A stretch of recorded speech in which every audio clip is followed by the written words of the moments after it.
You have to go to yourself personally to begin to feel awakening as a reality. Because to look into the world today, I don't think so. I don't get the conviction that the world is in the process of awakening, not from what I see, not from what I feel. As a matter of fact, sometimes in myself I wonder, is it happening in me? But the fact of the matter is that awakening really means that you're moving from a state of unconsciousness to becoming conscious. Well, that right there in itself says volumes. Because if you're unconscious, to hear somebody else say to you, you're unconscious, that's not exactly going to make them smile and be happy with your presentation. But the fact of the matter is, in yourself, you consider you are, and because of your awareness of yourself, you think, well, of course, I'm conscious. But if you start paying attention, you're going to start seeing that a lot of your actions and a lot of your behaviors are automatic. It's like you're on autopilot running and you think that this is conscious.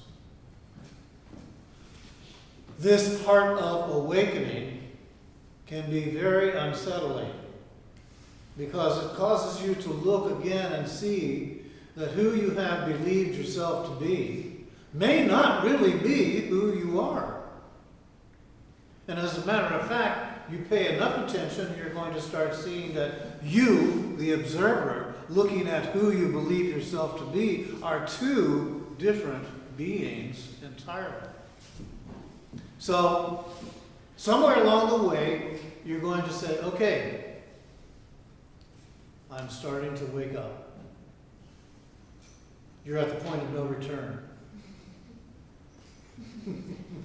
It may not seem like so because you say, oh, no. I have the option to say no anytime I want to. And no is a form of resistance. And yes, the universe allows resistance, but the universe has already set it into motion, whether you realize it or not, that awakening is the next step for humanity's evolution. All this may seem really heady, but that's seeming. If you can ever get out of your head and start focusing your attention on what's happening now instead of daydreaming your life away, you start realizing that you're involved in a process that includes a complete overhaul of who you believe yourself to be. It's an internal overhaul. And look at it from the particulars now. No one's really going to awaken until they let go of the constructs and the beliefs that have kept them asleep and on autopilot. You start paying attention and you're going to start looking at everything that you have believed to be true, and you're going to start looking at it from an eye of, is this absolutely the truth? Is what I'm believing to be true, is it really true? This will go so far as age-old traditions, cultural beliefs, religious doctrine, and even the beliefs and values that have formed the foundation of your life. This can be scary. This can be quite unsettling. And of course it is. Because unconsciously we believe these things to be so when there's a whole nother reality upon which the whole universe is operating and is allowing this transformation to occur. You get to a place to where you start paying more attention to who you believe you are, and at the same time start putting feelers out there to see if something else exists simultaneously. You begin to feel, all right, If I'm not who I believe myself to be, then who am I? What part of this universe am I really associated with that really is me? And what part of me am I going to discover? So,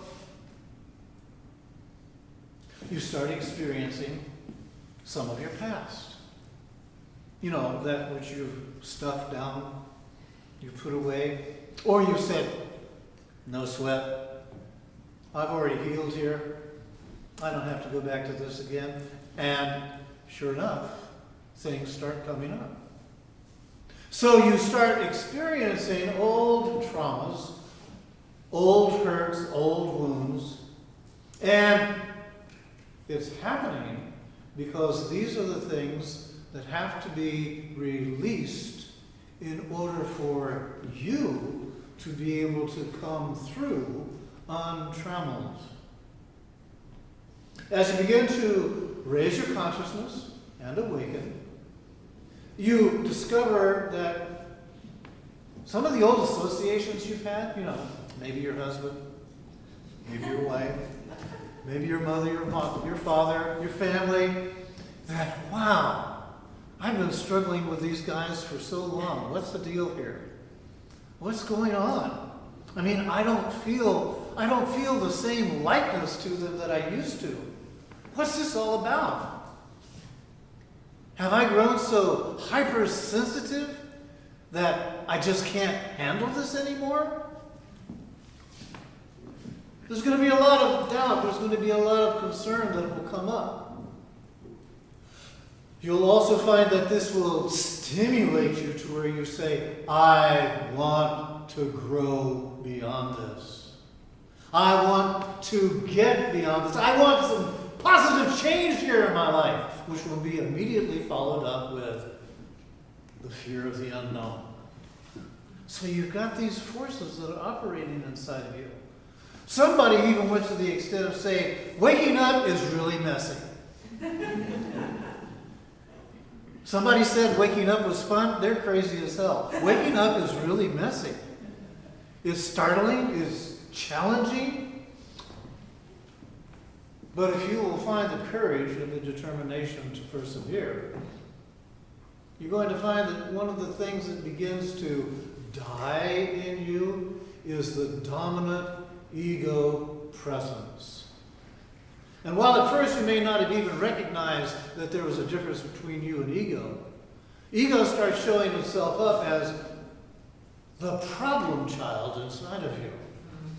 The one who never is satisfied and is always stimulating you to be likewise unhappy. So that's part of what you're discovering. And then, of course, everybody knows you're angels. This is a given, right? You only have a bright side. The dark side is somebody else. Probably your mother. Might have been your father. You begin to look again and see, my goodness, there's a dark side to me too. So can you embrace this? Can you reach a place of internal recognition to where you see, wow, this waking up really is a challenge? Because I'm starting to look again and see a lot of things about me I've denied, and a lot of other things about me I believed that aren't.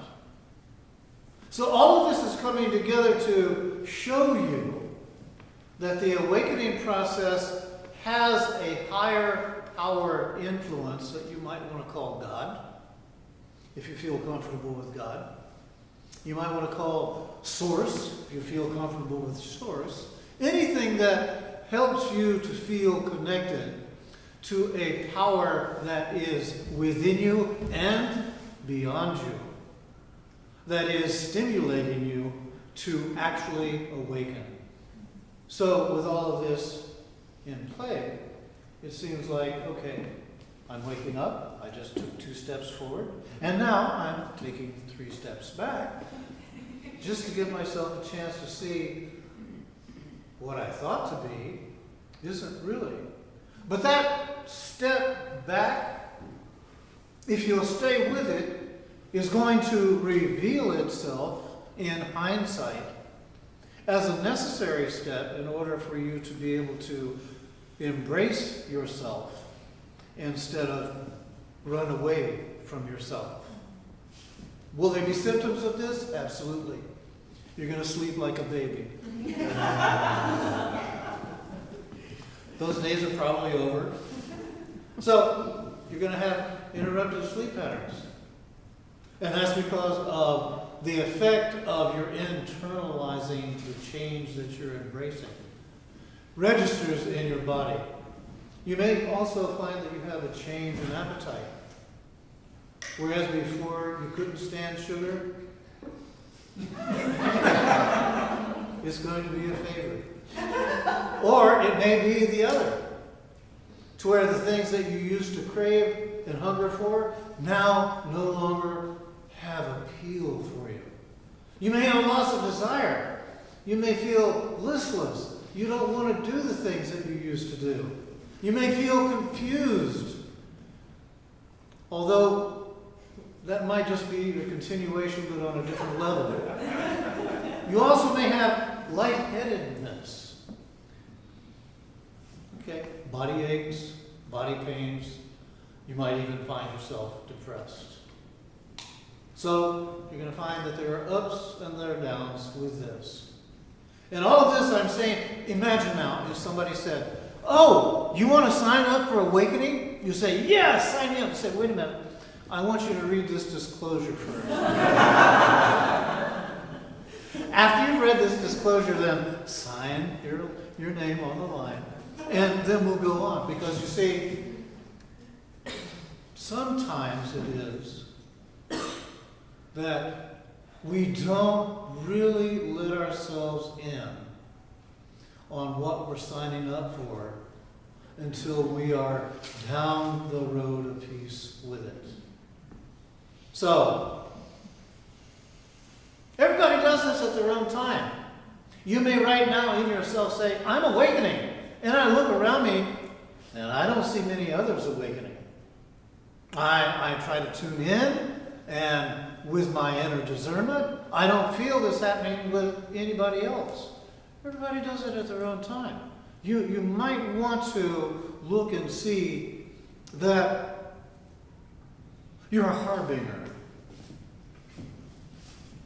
You're someone who has a sensitivity operating in yourself right now to where you're more receptive to the energetic impulse of the universe saying, humanity, wake up.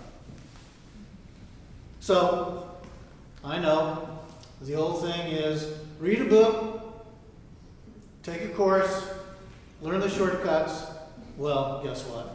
There are no shortcuts to this. The journey can feel endless, to where, like I said, these 2 steps forwards and the 3 back seem like the way you're going. But, you see, bit by bit, the false self is shed on the journey. That who you believed you are eventually comes off of you like shedding a skin. You inevitably discover the real you. And that means that you inevitably wake up to your true self. Please, I'm asking for anyone, when you get there, let me know. I'd like to talk to you. Okay, so this looks good for all of us. Thank you for your attention.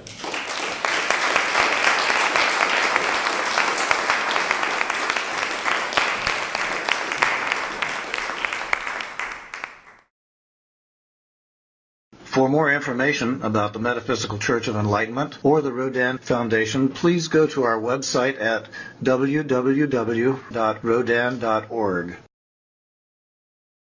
If you have been inspired by the revelations shared in these podcasts, please donate to the Rodin Foundation's ongoing efforts to help others help themselves at www.rodin.org/donate.